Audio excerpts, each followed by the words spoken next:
আমি যদি এখন মারা যাই তোর ভবিষ্যতে কি হবে রে মা? তুই তোর বাবার সাথে সব সময় মিলেমিশে থাকবি মা, সব সময় তোর বাবার কথা মেনে চলিস মা। মা চলো না আমরা এখন বাবার কাছে যাই, বাবার কাছে গেলে হয়তো আমাদের অনেক ঠিক করে দিবে। চলো না মা বাবার কাছে যাই। ওরে ওরে মা আমার, আমি মনে হয় আর বাঁচবো না রে মা। তুই তোর বাবার কথা মেনে চলিস মা, সব সময় মেনে চলিস। কি হলো মা?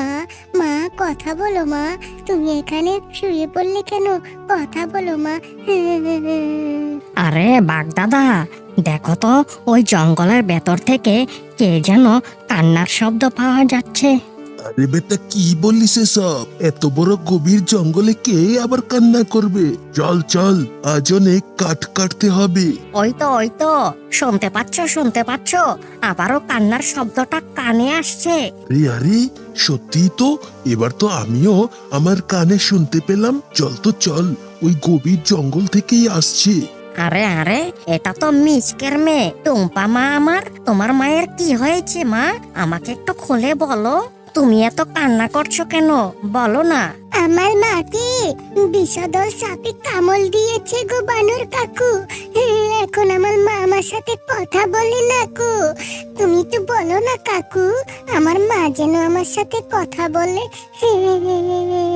ওরে টুম্পা মা আমার, শোন না রে মা, তোর মা আর তোর সাথে কোনোদিন কথা বলবে না রে। বাগদাদা শোনো, তুমি টুম্পাকে আর তার মাকে ওদের বাসায় নিয়ে যাও, আর আমি এইদিকে মিসকে দৌড়ে একটা খবর লাগাই। ঠিক আছে রে, ঠিক আছে, তুই তাড়াতাড়ি গিয়ে মিচকে খবরটা দিয়ে আয়। আমি এইদিকে টুম্পাকে আর তার মাকে বাসায় নিয়ে দিয়ে আসছি। ওগো সাফা, ও সাফা, একটাবার কথা বলো না গো সাফা। তুমি এইভাবে আমাদের ছেড়ে চলে গেলে এখন আমাদের কি হবে গো? পাষাণ স্বার্থপরের মতো আমাদের থেকে বিদায় নিলে। কে কোথায় আছিস রে? আমার সাফাকে একটু কথা বলা না। এই বেটা মিচকে, এখন আর অত কান্নাকাটি করে কোনো লাভ নেই রে বাবা। শোন, এখন অন্তত তোর মেয়েটার দিকে তাকিয়ে এই লাশটাকে এখন দাফন করতে হবে। এখন কিছুই করার নেই রে বাপ, সবকিছু মানিয়ে নিতে হবে।